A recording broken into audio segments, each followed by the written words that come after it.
Dear users, at the Relictum Innovation Ecosystem, we will tell you how to stake GTN tokens via the Relictum Node app in this video.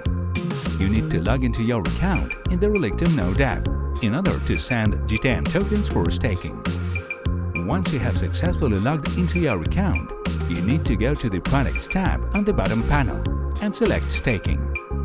You can see basic information on the staking period and the number of coins staked in the staking window. Next, click the Add Stake button. In the next window, you need to select the number of GTN tokens to stake from the balance of the in-app wallet and the staking period. Then click on the Add Stake button. Please note that the staking period influences the number of the rewards received.